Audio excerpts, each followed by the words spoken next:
Une enquête internationale révèle une fraude fiscale massive à destination du Luxembourg. Les millions de documents rendus publics démontrent comment des sociétés étrangères et des grands groupes français se sont organisés pour échapper à l'impôt. Endoctrinement, dissimulation, censure, contrôle des médias. Nous révélerons comment le régime chinois opère en silence pour contrôler son peuple et façonner les opinions du reste du monde. Face au moral en berne des Français, des professionnels de santé et un collectif de personnalités appellent le gouvernement à rouvrir les lieux culturels pour retrouver un semblant de vie sociale et briser l'amorosité ambiante. Une plateforme en ligne solidaire et engagée vient de voir le jour. Baptisée Motion Life, cette application permet à ses utilisateurs de partager, aimer, commenter leurs petits gestes pour la planète et leurs bonnes actions. Bienvenue sur Nouvel Horizon, je suis Anthony Bluto. Suite à une enquête qui a duré presque une année, le journal Le Monde a publié cette semaine les résultats de ses investigations concernant une fraude fiscale massive au Luxembourg. Appelée OpenLux, cette enquête lancée par des journalistes du Monde en collaboration avec 16 autres médias internationaux a été possible grâce à des millions de documents rendus publics en 2019. Résumons brièvement la situation.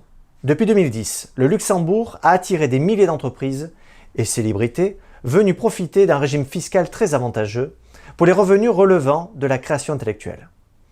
Ainsi, des milliers d'entreprises fictives ont été créées pour gérer toutes sortes de biens intellectuels, tels que des marques, brevets et copyrights musicaux.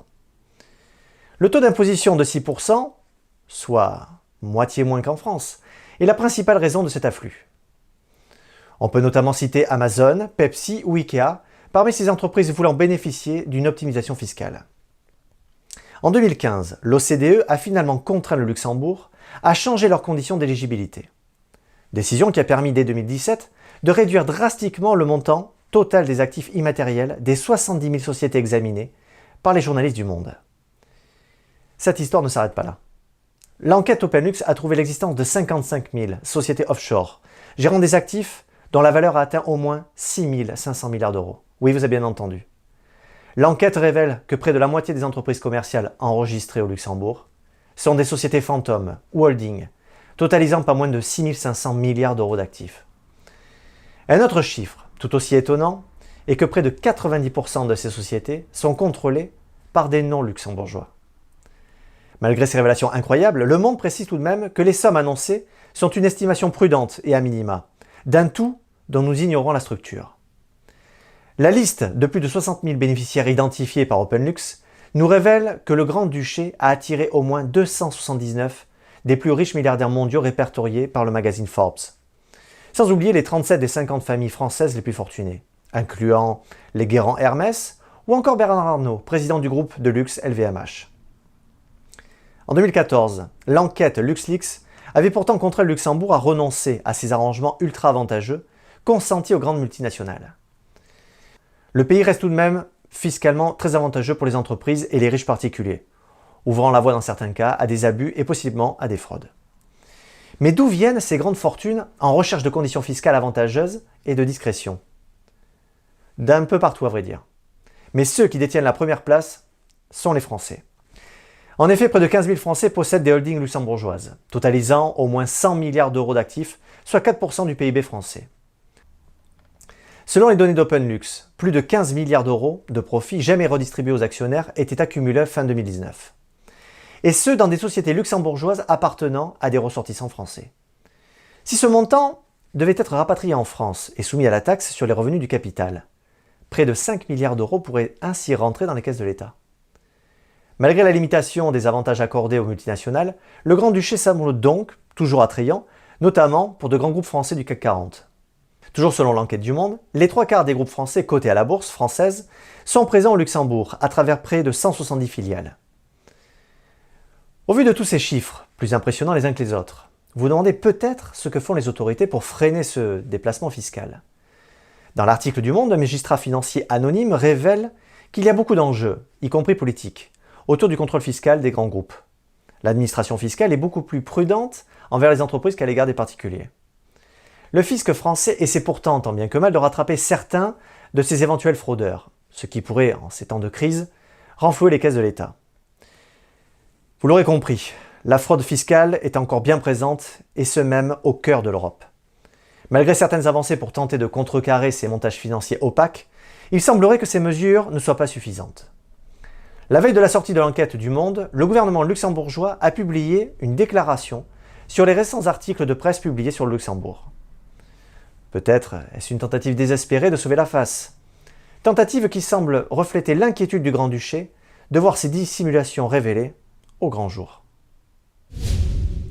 Sur Nouvel Horizon, nous abordons régulièrement la manière dont le Parti communiste chinois opère pour contraindre et influencer le monde entier. Notre confrère, le journal Epoch Times, nous dévoile tout d'abord comment l'éducation des élèves en Chine joue un rôle majeur dans cet esprit de conquête et de domination. Il est vrai que le régime chinois exploite à l'extrême le domaine de l'éducation afin de propager l'idée, dès le plus jeune âge, que le parti a toujours raison et qu'il faut consacrer sa vie au parti. Cet endoctrinement teinté d'idéologie communiste conduit les enfants à rejeter toute autre forme de pensée et à aussi renoncer à la foi spirituelle. Binter Winter rapporte dans un magazine sur la liberté religieuse et les droits de l'homme en Chine que depuis son arrivée au pouvoir en 1949, ce régime autoritaire prépare la jeunesse chinoise, dès la maternelle, à surveiller et à laver le cerveau de ses proches, avec des idées et des pensées justes ancrées dans l'athéisme. Une mère chrétienne anonyme en Chine témoigne « Avant de commencer l'école, j'ai parlé à mon enfant de la création de Dieu. Il y a cru. Mais après avoir reçu l'enseignement à l'école, mon enfant est comme une personne différente. Dans la Chine athée, on a appris à ces enfants purs et innocents à haïr Dieu. » Afin d'inciter à la haine des religions, les écoles en Chine ont mis en place diverses mesures dictées par l'État pour menacer les élèves, disant que leurs parents et proches seraient détenus s'ils visitaient des lieux de culte ou des églises. Binter Winter a cité le cas d'un fils dont la mère était chrétienne. Lorsque le fils a trouvé un tract sur le christianisme dans la maison, l'enfant inquiet a averti sa mère. « Mon professeur dit que le christianisme est un Xinjiao. Si tu y crois, tu devras quitter la maison et tu ne pourras plus t'occuper de moi. Tu devras aussi t'immoler par le feu. » Ce terme, Xinjiao, ou religion hérétique, est utilisé par le régime chinois pour attaquer toutes les croyances en Chine qui se situent en dehors des organisations religieuses officiellement approuvées et contrôlées par l'État, lesquelles sont remaniées selon la vision du parti. Le régime a opté pour une traduction anglaise trompeuse du terme secte ou culte diabolique pour donner une légitimité à sa répression brutale de la foi. Le 16 septembre 2020, le leader chinois Xi Jinping a visité une école primaire dans la ville de Chengzhou, dans la province centrale du Yunnan. Il a insisté sur l'endoctrinement du gène rouge chez les élèves et sur la nécessité de transmettre la cause révolutionnaire de génération en génération. Une institutrice de maternelle anonyme a déclaré à Binter Winter « Les enseignants sont ceux que les enfants croient le plus, donc le gouvernement nous oblige à les endoctriner avec ses idées. » C'est clairement pour faire que les enfants rejettent la foi dès leur plus jeune âge. Ils sont encore jeunes et ne comprennent pas tout. Je ne veux pas le faire, mais je n'ai pas le choix. Pour répondre aux exigences du gouvernement, je dois passer par ces formalités. Cet endoctrinement amène les enfants à haïr toutes les religions ou mouvements spirituels. Mais en grandissant, quels hommes ou femmes vont-ils devenir? Cet endoctrinement n'a-t-il pas mené à la persécution des minorités religieuses en Chine? Lors de notre émission Génocide moderne, nous avions mis en lumière cette persécution subie par les Ouïghours, les moines tibétains, les chrétiens et les pratiquants de Falun Gong. Le Falun Gong, pratique spirituelle de cultivation personnelle, basée sur le principe d'authenticité, bienveillance, tolérance, a été considéré par l'ancien dirigeant du régime Jiang Zemin comme une menace. Rappelons que l'idéologie communiste est basée sur le matérialisme, l'athéisme et le marxisme. Il a ensuite lancé une campagne brutale contre le Falun Gong en 1999. À ce jour, des dizaines de milliers de pratiquants sont emprisonnés, torturés et soumis à des prélèvements forcés d'organes. Cette domination du gouvernement chinois envers son peuple dépasse-t-elle les frontières? Selon un nouveau rapport publié par le National Endowment for Democracy, intitulé « L'empreinte médiatique mondiale de la Chine », explique en détail comment le régime chinois a tiré parti de la propagande, de la désinformation, de la censure et de son influence sur les principaux nœuds de circulation de l'information, tout en élargissant ses efforts pour façonner le contenu des médias, au niveau mondial, afin de présenter Pékin sous un jour positif.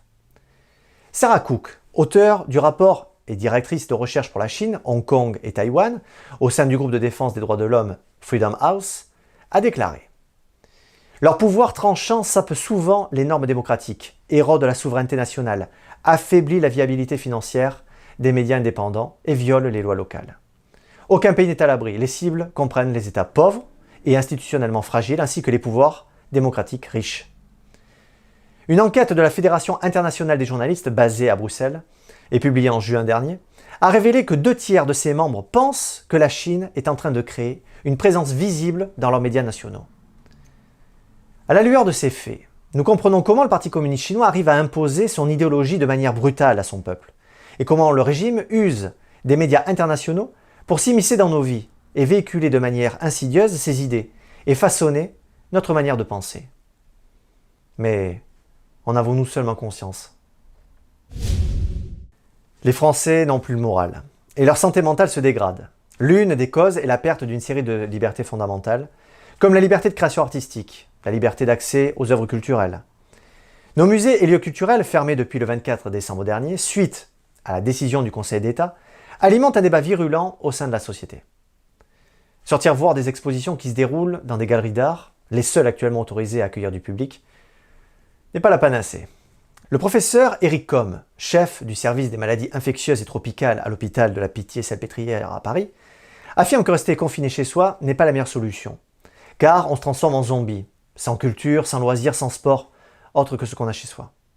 Il a plaidé pour cette réouverture sur le plateau de BFM TV le 7 février, en rajoutant « À partir du moment où on respecte les mesures barrières, même dans des lieux où il y a beaucoup de public, comme les théâtres, les musées, je pense que les risques de se contaminer sont beaucoup plus faibles que dans le milieu familial, professionnel ou scolaire. » Le professeur Combes, inquiet de la détérioration psychique des Français, reconnaît qu'ils sont pourtant raisonnables et respectent les gestes barrières.